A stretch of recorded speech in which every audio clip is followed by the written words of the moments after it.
3 صدی عیسوی کا یہ واقعہ ہے، کتابوں میں جو تفاسیر میں ملتا ہے۔ ایک بادشاہ تھا جسے دقیانوس کہتے تھے۔ ہمارے یہاں بھی کہا جاتا ہے کوئی پرانی بات ہو تو کہتے ہیں کیا دقیانوسی باتیں لکھ کر بیٹھ گئے، پرانی بات مطلب پرانا بادشاہ تھا۔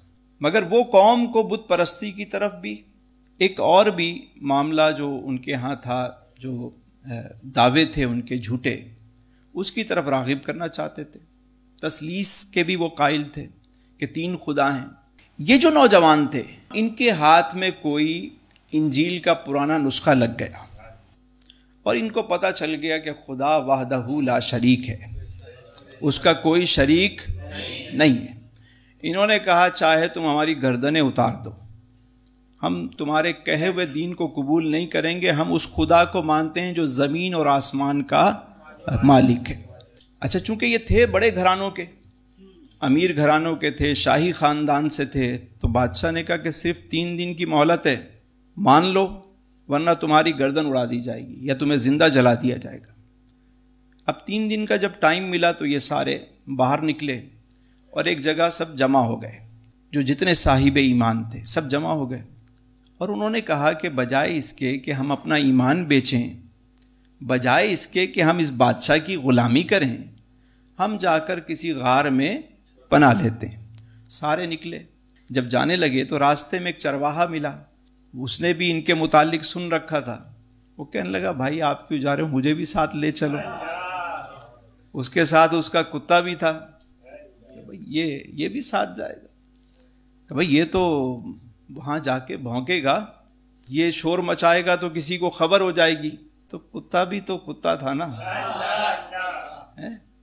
اس نے زبان قال سے تو نہیں، گویا زبان حال سے کہا ہوگا کہ بابا میں وہ کتا نہیں جو اللہ کے ولیوں پر بھونکوں،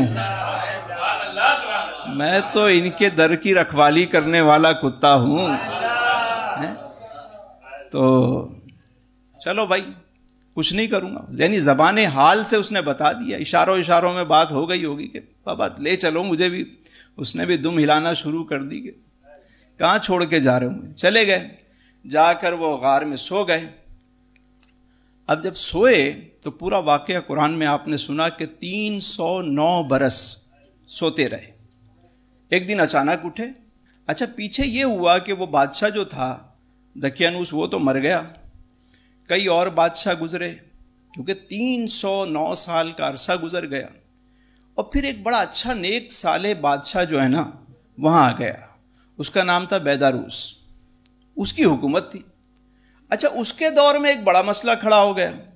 کچھ لوگ کہتے تھے کہ حشر ارواح ہوگا، حشر اجسام نہیں ہوگا، یعنی جسم کیسے وہاں جمع ہوں گے میدان محشر میں، وہاں تو حشر ارواح ہوگا، روحیں جمع ہوں گی، جسم تو گل سڑ جائیں گے، اور جب جسم گل سڑ جائے گا تو اس کو دوبارہ زندہ کون کرے گا، یہ کیسے ہوگا۔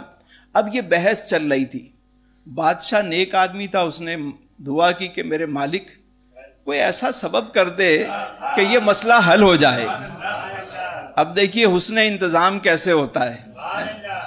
ادھر یہ اٹھے، اچانک ان کی آنکھ کھلی، سارے بیدار ہو گئے، ایک دوسرے سے حال احوال کیا، عبادت کی، ایک دوسرے کو دیکھا، سب بالکل فریش، مطلب 300 سال کا عرصہ لیکن سب فریش، تر و تازہ بالکل۔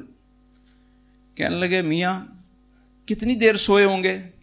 کہ یہی کوئی دن بھر سوئے ہیں، مختلف باتیں کی۔ پھر ایک نے کہا اللہ بہتر جانتا ہے ہم کتنی دیر سوئے، ان باتوں کو چھوڑو، ذرا کوئی کھانے کا انتظام کرو، بھوک لگی ہے۔ کیونکہ جیسے ہی بیدار ہوئے تو فطری تقاضے جو تھے وہ بھی بیدار ہو گئے۔ دیکھیں اللہ تعالیٰ نے کروٹیں بدلی ان کی، ہیں کروٹیں رب بدلتا رہا، سورج ادھر ادھر سے گزر جاتا، ڈائریکٹ لائٹ نہیں آتی، لائٹ جو ریفلیکٹ کرتی، منعکس ہو کے عکس پڑتا اس کا۔ کتا بھی بیٹھا ہوا ہے آرام سے پاؤں پھیلا کے سیدھا بیٹھا ہوا سکون سے، اور اللہ نے ایسی ہیبت رکھی کہ کسی میں ہمت نہیں ہوتی تھی ادھر جانے کی۔ تو ایک کو کہا کہ یہ لو سکے لو، تم جاؤ یار کچھ کھانے پینے کا لے کر آؤ، مگر خیال کرنا صاف ستھری حلال طیب چیز لے کر آنا، کیونکہ وہ جو لوگ بت پرست ہیں ان کے ہاتھ کا ذبیحہ مت لانا، کوئی حرام لقمہ مت لانا، صاف ستھرا رزق لے کر آنا۔ ولایت کے یہی دو اصول ہیں، سچ بولنا اور صدق مقال، اور چاہے بندہ کچھ بھی کر لے، اگر یہ دو چیزیں وہ نہیں کرتا تو اس کو روحانیت یا عبادت کی لذت حلاوت مل ہی نہیں سکتی۔ بہنوں کا حق کھا رہا ہو، بھائیوں کا حق کھا رہا ہو، کرپشن کر رہا ہو اور نیک حاجی نمازی بن کے گھومے تو اس کا کوئی فائدہ نہیں ہے بھائی۔ یہ دو اصول ہیں، رزق حلال اور صدق مقال۔ وہ شہر میں جیسے گیا حیران ہو گیا، شہر پورا چینج، لوگ عبادت خانے بنے ہوئے، لوگ عبادت کر رہے ہیں، پورا سسٹم ہی چینج۔ پہلے تو وہ بڑا پریشان ہوا کہ یہ ہوا کیا میرے ساتھ، آنکھیں کھول کھول کے اس نے دیکھی یار یہ کیا ہو گیا۔ ڈرتے ڈرتے ایک نان بھائی کی دکان پہ گیا اور کہا نان دے دو، اس نے نان دیے۔ جیسے ہی اس نے سکہ دیا اس نے کہا یہ کیا؟ کہا سکہ ہے۔ کس کا ہے؟ میرا ہے۔ کہا تمہارا سکہ؟ تو 300 سال پرانا سکہ ہے، ضرور تمہارے ہاتھ کوئی خزانہ آ گیا ہے۔ نہیں بھائی کوئی خزانہ نہیں آیا، میرا اپنا مال ہے۔ نہیں پکڑو بھائی۔ حاکم کو بلایا گیا، اہلکار آ گئے، بولا بھائی اس کے بعد کوئی خزانہ آ گیا، یہ سکہ دے رہا ہے۔ شور مچ گیا، پکڑ لیا گیا۔ تو حاکم بھی نیک تھا، اس نے پوچھا بھائی یہ کیا معاملہ ہے؟ کہا جی معاملہ تو ہمیں کچھ نہیں پتا، وہ یہ سکہ صحیح نہیں ہے۔ کہا یہ تو 300 سال پرانا سکہ ہے۔ کہا تو وہ بادشاہ کہاں ہے دقیانوس؟ کہا وہ تو مر کھپ گیا، ابھی تو بڑا نیک اچھا انسان بادشاہ ہے بیداروس۔ کہا اچھا تم کہاں سے آئے ہو، کیا باتیں کر رہے ہو؟ کہا جی ہم تو صبح سوئے تھے شام کو اٹھے ہیں۔ بولا صبح سوئے تھے؟ او بھائی کیا بات کر رہے ہو، چلو چلو چلو چلو۔ وہ حاکم نے سب کو جمع کیا، باقی لوگ کہا وہ غار میں، چلو چلو۔ پورا جلوس جو ہے نا غار کے پاس پہنچا اللہ والوں کی زیارت کرنے کے لیے۔ بادشاہ کو خبر ملی، وہ دوڑا ہوا آیا کہ میری دعا قبول ہو گئی۔ سارے آ گئے غار کے دہانے پر، اوئے ہوئے ہوئے کیا منظر ہوگا۔ اور اچھا وہ جو ان کے ساتھی تھے وہ سمجھے کہ شاید ہمارا ساتھی پکڑا گیا اور یہ ہمیں گرفتار کرنے آ رہے ہیں، لیکن جب وہ سب آئے اور سارا احوال بتایا گیا تو انہوں نے بھی اللہ کا شکر ادا کیا کہ اللہ تعالیٰ نے کیسے مردے کو اللہ تعالیٰ زندہ کرے گا۔ 300 سال، کتنے؟ حضرت عزیر علیہ السلام 100 سال تک سوتے رہے۔ دیکھیے آپ اللہ کی مرضی ہے۔ اور آپ یہ بھی دیکھیے کہ نیک لوگ جو ہوں گے اللہ والے، قیامت کے دن جب ان سے پوچھا جائے گا ہاں بھائی کتنی دیر سوئے تھے، وہ کہیں گے یہی کوئی عصر اور مغرب کے مابین۔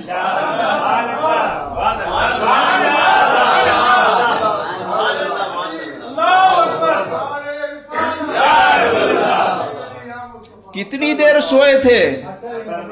وہ کہیں گے بھائی، کیونکہ جب قبر میں رکھا جاتا ہے نا تو جب مردے کو جگایا جاتا ہے تو اس کو فیل ہوتا ہے کہ عصر کا ٹائم ہے، اور نیک آدمی وہ تو بولتا ہے نماز پڑھوں میں، نماز کا ٹائم ہے میرا۔ عصر اور مغرب کے یعنی پاور نیپ لی، بس اتنی دیر سوئے۔ وہ کہیں گے نہیں بھائی صدیاں بیت گئیں، زمانے بیت گئے، اب تو محشر بپا ہے۔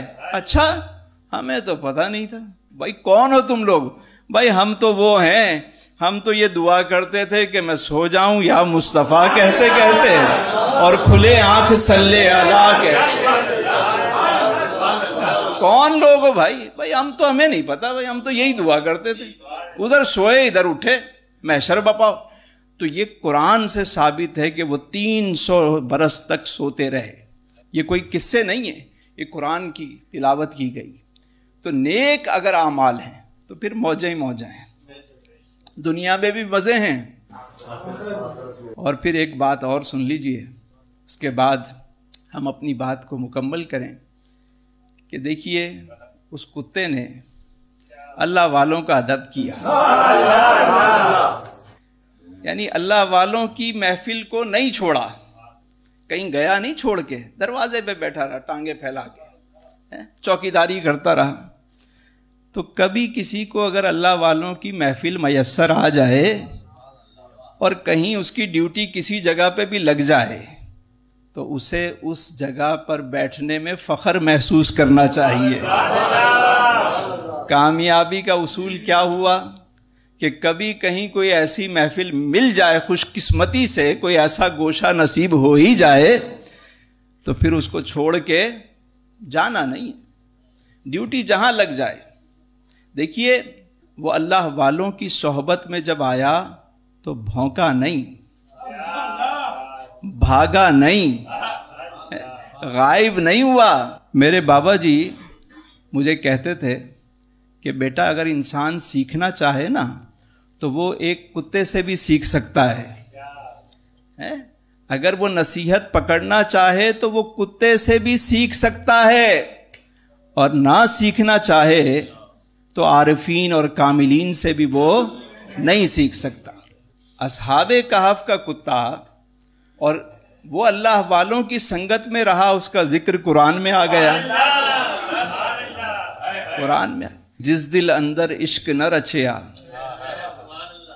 جس دل اندر عشق نہ رچیا، کتے اس تو چنگے، مالک دے گھر راکھی دے ون سابر بکھے ننگے، مالک دا در نہیں چھڈ دے بھاویں مارو 100 جتے، اٹھ بلیا چل یار منا لے نہیں تے بازی لے گئے کتے، پڑھ پڑھ علم کتاباں والے نام رکھایو قاضی، مکے گیوں تے حج بھی کمایو نام رکھایو حاجی، او پھڑ شمشیر مجاہداں والی نام رکھایو غازی، وے بلیا انہیں کچھ بھی نہ کیتا جنہیں یار نہ کیتا راضی۔